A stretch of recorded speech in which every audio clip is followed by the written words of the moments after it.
Juventus didirikan sebagai Sport Club Juventus pada akhir tahun 1897 oleh murid-murid dari sekolah Massimo d'Azeglio Lyceum di kota Turin. Klub ini berganti nama menjadi Football Club Juventus 2 tahun kemudian.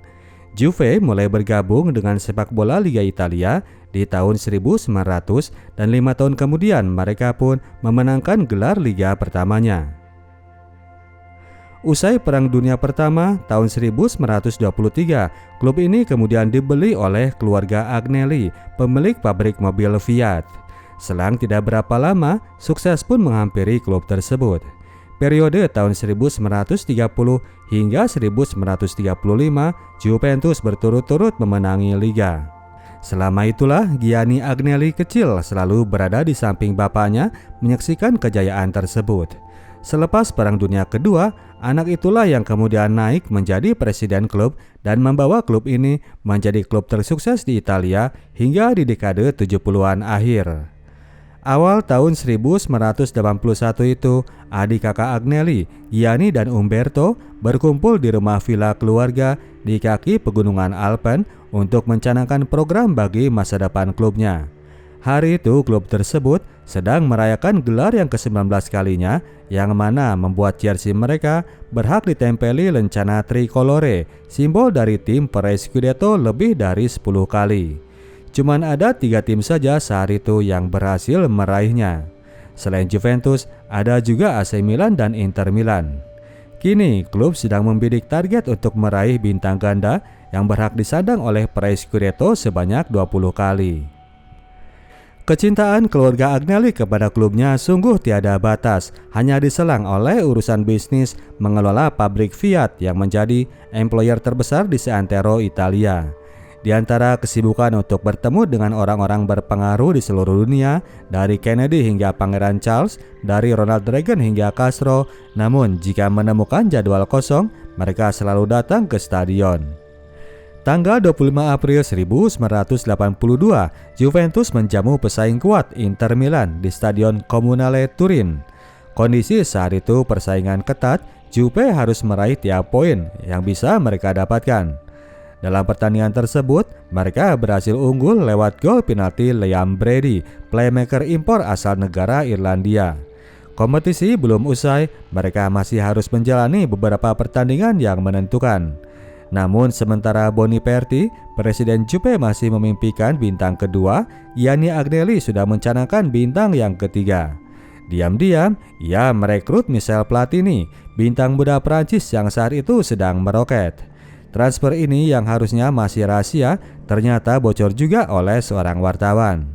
Tak pelak, hal itu membuat hancur hati Liam Brady, sang playmaker sebelumnya yang jelas-jelas posisinya bakal didepak. Pertandingan terakhir Liga, dalam posisi di mana Juve masih butuh poin untuk menentukan gelar juara, mereka bertandang ke kandang Catanzaro. Setelah menjalani pertarungan yang ketat, di menit ke-70, Juve mendapatkan penalti dan sang penendang tidak lain dan tidak bukan adalah Liam Brady. Semua orang saat itu bisa maklum kalau Brady hendak menggagalkan tendangan tersebut, namun pemain ini tetap pro. Liam Brady menjebol gawang musuh. Tim arahan Giovanni Trapattoni ini memastikan gelarnya yang ke-20. Bagi keluarga tim Juve, yang mana para pemainnya merupakan tulang punggung timnas Italia seperti Gaetano Scirea, Dino Zoff, Antonio Cabrini, Claudio Gentile, dan Paolo Rossi, tahun itu sungguh sebuah tahun yang indah karena gelarnya di klub dilengkapi kemudian dengan gelar bergengsi lainnya. Italia menjadi juara Piala Dunia 1982.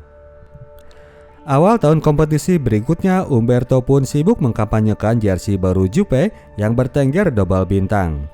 Berbeda dengan adiknya, Gianni sama sekali tidak terkesan. Ia bahkan ingin melupakan 2 bintang itu karena baginya itu adalah prestasi masa lalu yang mana cuma berkutat di sekitar kompetisi domestik.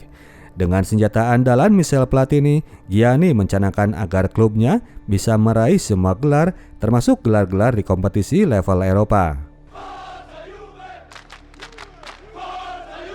Platini benar-benar menjalankan tugasnya sebagai inspirator baru tim sepeninggal Liam Brady.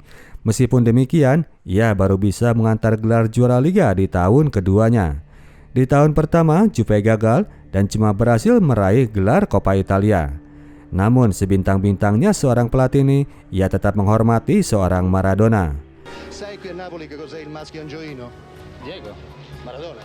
Masuk ke musim berikutnya di tahun 1985, mereka menjalani tes yang teramat dahsyat menghadapi Liverpool, sang raja Eropa, di final Liga Champions di kota Brussels. Meskipun mereka berhasil menjadi juara, namun tragedi itu sangat demikian memukul. Terlebih lagi, dari 39 korban meninggal, sebagian besar adalah orang Italia. Namun demikian, life must go on. Setelah final Champions Cup, Desembernya mereka pun berangkat ke Tokyo untuk bertanding melawan Argentinos Juniors.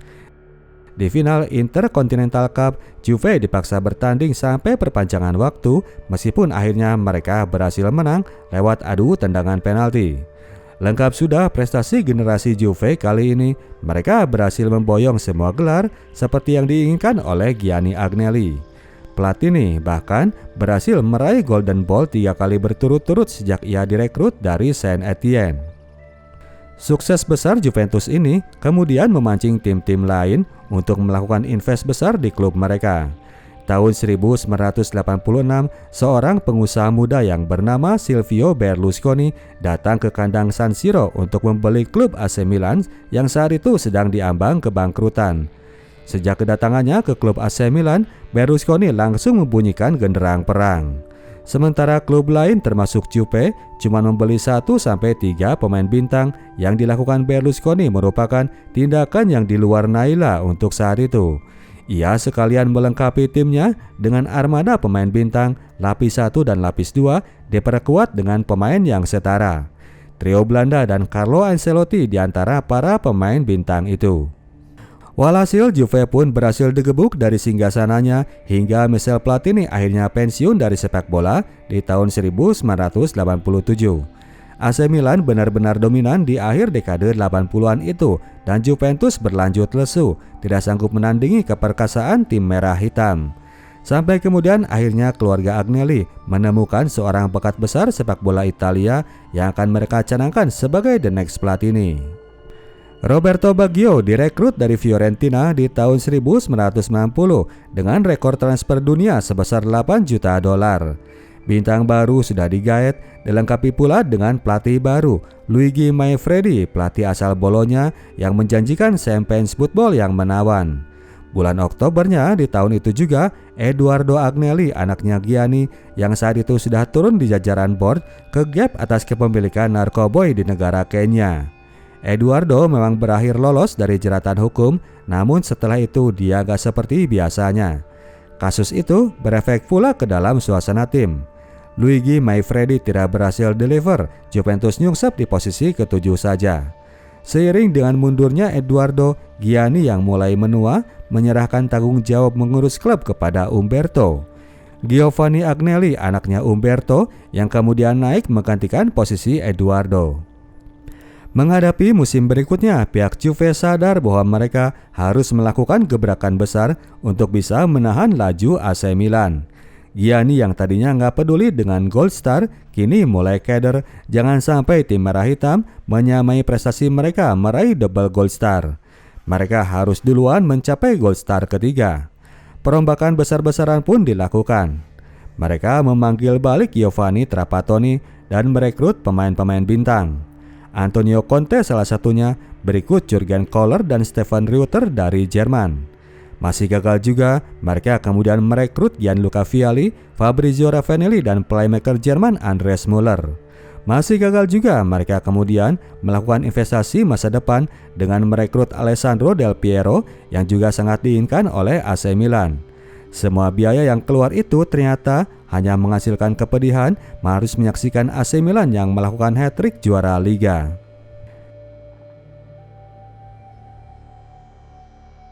Tahun 94-nya, seiring dengan masuknya Luciano Moggi menjadi direktur klub, datanglah kemudian pelatih Marcello Lippi, pelatih yang mengedepankan kerja keras dan semangat kebersamaan tim. Dilengkapi dengan jangkar Didier Deschamps dan playmaker Paulo Sousa, Juventus meraih kemenangan di awal-awal liga meskipun sempat terlihat mengkhawatirkan ketika mereka kalah dari Foggia. Namun lambat laun, suntikan motivasi dari Marcelo Lippi mulai membangkitkan semangat para pemain dan tim ini pun mulai bermain secara lebih kolektif. Meskipun tahun itu mereka banyak ditinggal Roberto Baggio karena cedera, Alessandro Del Piero berhasil muncul menjadi penggantinya. Akhirnya penantian selama 8 tahun itu pun punah sudah. Juventus meraih Scudetto di musim tersebut. Seakan tantangan dari AC Milan tidak cukup untuk mempersulit laju Juve. Di tahun 1995 itu muncul pesaing baru yang turun dalam persaingan. Inter Milan, tim pesaing baru itu, memiliki seorang bos baru, juragan minyak terbesar di Italia yang bernama Massimo Moratti. Massimo adalah anaknya Angelo Moratti, presiden legend yang membawa Inter merajai Italia di era 60-an. Namun sang biru hitam ternyata masih belum bisa melakukan perlawanan. AC Milan tetap pesaing utama. Tahun berikutnya mereka nggak juara Liga, tapi bisa menang Piala Champions Eropa. Juve arahan Lippi kembali berhasil merebut Scudetto di musim 96-97 ketika mereka sudah diperkuat oleh Zinedine Zidane. Tahun itu mereka juga sekaligus merebut Piala Intercontinental dan Coppa Italia. Masih belum bisa bertaji, Inter Milan bawahan Massimo Moratti yang ambisius ini langsung memecahkan rekor transfer untuk merekrut Ronaldo Plontos dari Barcelona. Mengarungi musim 97-98, kubu Juve mengalami duka mendalam setelah ditinggal oleh Giovanni Agnelli di usianya yang masih sangat muda. Regenerasi board kembali dilakukan. Andrea Agnelli yang kemudian naik untuk menggantikan posisi kakaknya sekalian dengan John Elkann dari garis keturunan Gianni yang mulai diorbitkan di usianya yang ke-21. Soal pengangkatan John ini, Gianni tidak pernah membicarakannya kepada Eduardo. Hal itu membuat sang paman jadi kecewa melihat ponakannya yang masih teramat muda bisa menempati posisi yang sebelumnya merupakan jatah tempatnya. Juve sendiri tetap konsisten dengan penampilannya. Mereka berhasil mempertahankan gelar untuk menjadi pencapaian yang ke-25. Skuad mereka kali itu terlalu perkasa untuk bisa ditahan oleh lawan-lawan mereka.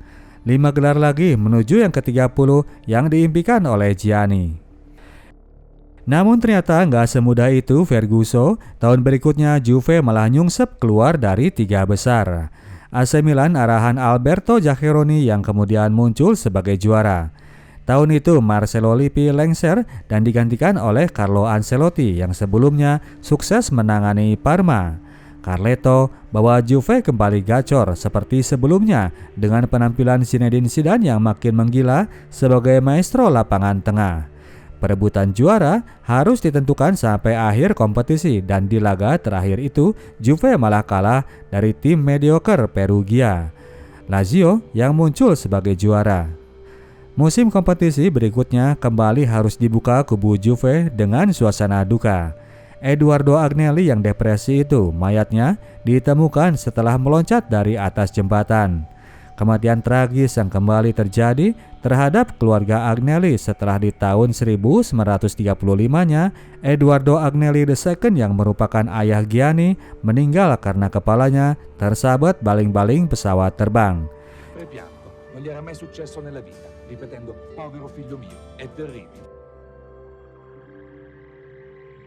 Juve sendiri tahun itu lagi-lagi cuma jadi runner-up yang membuat keluarga Agnelli kembali harus membuat keputusan drastis. Mereka memberhentikan Carlo Ancelotti dan menarik balik Marcelo Lippi yang sebelumnya hancur lebur di Inter Milan. Posisi Edwin van der Sar mereka gantikan dengan seorang kiper muda harapan baru Italia, Gianluigi Buffon dari Parma. Yang mengagetkan, mereka juga melepas Zinedine Zidane yang sedang berada pada puncak penampilannya. Zizou mereka jual ke Real Madrid dan sebagai penggantinya mereka menarik seorang gelandang ngotot, Pavel Nedved dari Lazio. Musim kompetisi 2001-2002 itu sampai ke sisa 5 pertandingan akhir, Inter Milan masih digadang-gadang akan meraih gelar juara. Namun ternyata di 4 pertandingan berikutnya Juve malah makin mendekat hingga selisih 1 angka. Pertandingan terakhir akan menentukan siapa yang akan menjadi perebut Scudetto. Inter akan bertandang ke kandang Lazio dan Juve sendiri akan bertandang ke kandangnya Udinese. Pada pertandingan itu, Juventus di babak pertama sudah unggul meyakinkan terhadap lawannya. Kondisi di Stadion Olimpico sendiri masih seri 2-2, Inter Milan 2 kali disusul oleh 2 gol dari Karel Poborski. Di babak kedua, sementara Juventus berhasil mengamankan keunggulannya di skor 2-0, Inter malah terus kebobolan oleh Diego Simeone dan Simone Inzaghi. Massimo Moratti kembali harus gigit jari, klubnya kepleset di sisa 45 terakhir jalannya kompetisi. Juventus berhasil merebut gelarnya yang ke-26.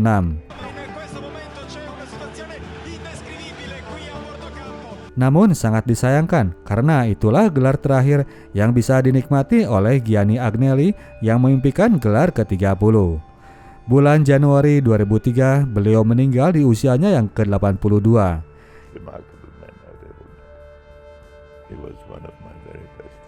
Tahun itu Juve sendiri kembali berhasil merebut juara untuk melakukan pencapaian gelar yang ke-27 dengan Inter yang selalu mengekor di belakang. Selepas kepergian Gianni, setahun berikutnya giliran Umberto yang meninggal dunia juga oleh penyakit kanker. Satu lagi legend Fiat dan Juventus harus pergi meninggalkan keluarga besarnya. Naiklah kemudian Andrea dan John Elkann untuk mengendalikan perusahaan peninggalan keluarga berikut dengan klub bola kesayangan mereka. Lapo Elkann, adiknya John, masuk kemudian memperkuat generasi baru keluarga Agnelli. Tahun transisi itu mereka lewati tanpa gelar. Tahun berikutnya, Luciano Moggi melakukan gebrakan besar. Selain merekrut Fabio Capello, dia juga menggait Fabio Cannavaro dan peluru sangar asal Swedia yang sedang meroket, Zlatan Ibrahimovic. Bersama Fabio Capello, Juventus kembali tidak tertahankan, mereka begitu superior di sepanjang kompetisi. Musim 2004-2005 itu, Juventus meraih gelarnya yang ke-28. Luciano Moggi sebagai seorang direktur klub yang sukses, dia semakin jumawa. Tidak peduli, ia beda prinsip dengan keluarga Agnelli yang selalu menanamkan sikap yang elegan. Tahun berikutnya, mereka mengulang kesuksesan, Zlatan dan kawan-kawan masih terlalu kuat untuk dilawan. Namun menjelang akhir musim, publik Italia dikagetkan dengan bocornya sebuah transkrip percakapan antara Luciano Moggi dengan beberapa ofisial pertandingan. Percakapan itu mengindikasikan adanya tindakan untuk mengatur pertandingan yang diarahkan oleh Moggi. Saat Juve memastikan gelar ke-29 di kandang Bari, suasana di luar ternyata malah makin kisruh. Media, publik, dan pihak rival meminta agar dilakukan penegakan hukum atas tindakan Moggi dan Juventus. Markas Juve serta-merta mendapat banyak tekanan. Gianluca Pesotto saking stresnya sampai memutuskan untuk loncat dari lantai 3 sebuah gedung, namun secara ajaib ia masih bisa selamat. Setelah dilakukan penyidikan, ditemukan bahwa Juventus telah melakukan beberapa pelanggaran terkait pengaturan pertandingan. Klub ini harus mendapatkan sanksi di drop ke Serie B berikut pemotongan 17 poin. Gelarnya di 2 musim kebelakang dicoret hingga pencapaian mereka pun kembali harus turun ke 27. Ribut kemudian soal siapa yang berhak disemati gelar di tahun 2006 itu. Karena klub posisi 2, AC Milan juga dinilai terlibat dalam skandal tersebut bersama dengan Fiorentina, akhirnya klub posisi 3 lah yang kemudian diserahi gelar juara. Massimo Moratti akhirnya bisa bernafas lega, gelar itu akhirnya berhasil ia raih. AC Milan dan Fiorentina sendiri tidak di-drop ke Serie B karena pelanggaran yang mereka lakukan dinilai tidak separah yang dilakukan oleh Juventus. Turunnya tim mereka ke Serie B tentunya langsung membuat gonjang-ganjing di dalam skuad. Beberapa orang nama besar langsung hengkang dari klub, namun beberapa pemain penting lain secara mengejutkan memutuskan bertahan membela klub. Cannavaro, Emerson, Lilian Thuram, Patrick Vieira dan Ibrahimovic beserta Zambrotta yang memutuskan untuk hengkang. Sementara itu, Gigi Buffon, David Trezeguet mengikuti langkah panutan klub Alex Del Piero dan Pavel Nedved yang memutuskan untuk tetap setia. Capello yang juga ujug-ujug angkat koper, posisinya digantikan oleh Didier Deschamps. Untuk menanggulangi surutnya semangat para supporter, Lapo Elkann kemudian turun ke jalanan dan mengkampanyekan dukungan setia terhadap si nyonya tua. 9 September 2006, Juventus menjalani debutnya di Serie B dalam partai tandang melawan klub Rimini. Bagi mereka, para pemain kelas dunia di kubu Juve, pertandingan di stadion kecil itu serasa mereka lagi iseng-iseng main pertandingan kelas Tarkam. Namun ternyata tim besar ini tidak berhasil mengalahkan tim imut itu yang kemudian memancing komentar dari Lapo bahwa mereka tidak bertanding seperti layaknya sebuah tim besar. Semua pemain jadi terlecut menerima ucapan yang nyelekit dari bos klubnya. Mulai dari situ, Juve mulai tancap gas ke kasih kendor. Tahun itu juga mereka berhasil keluar dari kubangan di Serie B dan berhasil promosi bersama Napoli dan Bologna. Sementara itu di Serie A sendiri, Inter asuhan Roberto Mancini melaju dengan perkasa tanpa salah satu rival berat mereka. Dengan meyakinkan, mereka meraih gelar Scudetto dengan bantuan Ibra sang pembelot dari Juve. Tahun berikutnya, tim promosi Serie A ini malah berhasil mengalahkan Inter dan sedikit bisa membuat malu Ibra meskipun untuk raihan gelar satu musim, tim biru hitam itu yang kali ini tetap meraja. Juventus sendiri langsung menyodok ke peringkat ketiga. Tahun berikutnya di musim 2008-2009, Inter masih tetap terlalu kuat dan Juve hanya berada satu peringkat di bawahnya.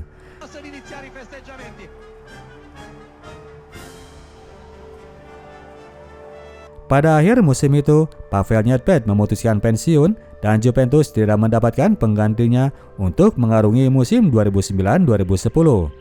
Si Nyonya tua berakhir nyungsep ke posisi 7, sementara Inter sendiri berhasil meraih gelar juara yang kelima secara berturut-turut meskipun sudah ditinggal Ibra yang dibeli oleh Barcelona. Seperti yang biasa dilakukan sebelumnya, ketika situasi mulai gawat, keluarga Agnelli langsung melakukan gebrakan. Andrea Agnelli akhirnya naik ke kursi presiden menggantikan Jean-Claude Blanc yang kemudian lebih diserahi urusan manajemen internal. Namun ternyata seorang Andrea Agnelli masih belum bisa memberikan dampak instan di musim pertamanya sebagai presiden klub. Juve malah terus mengalami hasil buruk seiring dengan mulai meredupnya sinar seorang Alex Del Piero. Posisi komando tim mulai sering diambil alih oleh Giorgio Chiellini. Juventus balik nyungsep ke posisi 7 lagi. Tahun itu diiringi dengan tumbangnya Inter Milan dari singgasana juara. AC Milan melakukan comeback dengan Ronaldinho dan Ibra yang dipinjam dari Barca berada di tim mereka. Menyambut musim berikut di 2011-2012, Andrea tadinya hendak memperpanjang kontrak manajer Luigi Del Neri sebelum akhirnya ia diperkenalkan kepada seorang calon manajer masa depan. Orangnya tidak lain dan tidak bukan adalah Antonio Conte. Awal musim Liga, Juventus bertandang ke kandang Parma. Dengan mengandalkan dirijen lapangan tengah Andrea Pirlo yang habis kontrak dengan AC Milan, di babak pertama itu mereka unggul dengan nyaman lewat gol Stefan Leichtener. Di ruang ganti, Conte ternyata malah marah-marah. Ia komplain dengan sikap para pemainnya yang bermain terlalu nyaman. Babak kedua itu anak-anak Nyonya tua jadi bermain kesetanan. 3 gol mereka tambahkan setelah suasana yang intens di ruang ganti. Conte membawa sikap untuk selalu tidak berpuas diri terhadap timnya. Bulan berikutnya mereka bertandang ke kandang sang juara bertahan AC Milan yang sudah mempermanenkan Ibra sebagai anggota timnya. Duet Chiellini dan Bonucci di belakang berhasil mematikan pemain itu.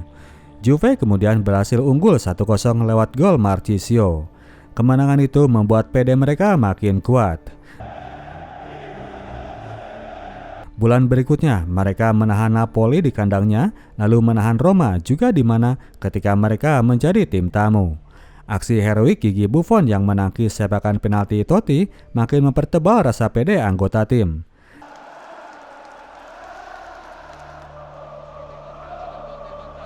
Sampai bulan April tahun berikutnya dalam 35 pertandingan mereka tetap tidak terkalahkan. 4 pertandingan sisa, Juventus melonjak menjadi favorit juara. Satu-satunya tim yang bisa menghentikan mereka adalah tim AC Milan. 3 pertandingan tersisa mereka berbeda poin 3 angka. Pertandingan ke-36 itu Juventus menghadapi Lecce dan di menit ke-8 mereka sudah langsung membuat gol. Kondisi sudah terasa nyaman sampai akhirnya di menit-menit akhir babak kedua Buffon melakukan blunder yang hampir jarang ia lakukan yang kemudian dihukum oleh pemain depan Lecce. Pertandingan yang tadinya serasa hendak dimenangkan dalam sekejap jadi berubah seri. Sementara itu di tempat lain, AC Milan berhasil menggebuk Atalanta. Kini jarak mereka tinggal tersisa 1 poin dalam 2 pertandingan sisa. Pertandingan berikutnya yang menentukan Juventus akan menghadapi Cagliari dan Milan akan dijamu oleh tim rival satu kota Inter Milan. Melawan tim lemah Cagliari, Juve sudah kembali unggul di awal laga meskipun mereka tidak juga menambah golnya. Di Milan sendiri pertandingan berlangsung seru. Setelah tertinggal 1 gol, AC Milan kemudian bangkit dan unggul 2-1. 2 gol itu dibikin oleh Ibra. Kondisi jadi sedikit tegang buat kubu Juve. Masuk ke babak kedua, baku hantam kembali terjadi di kota Milan. Inter memperkecil ketinggalan lewat Diego Milito, lalu Juventus pun berhasil menambah golnya di Cagliari yang menjadi gol terakhir di pertandingan itu.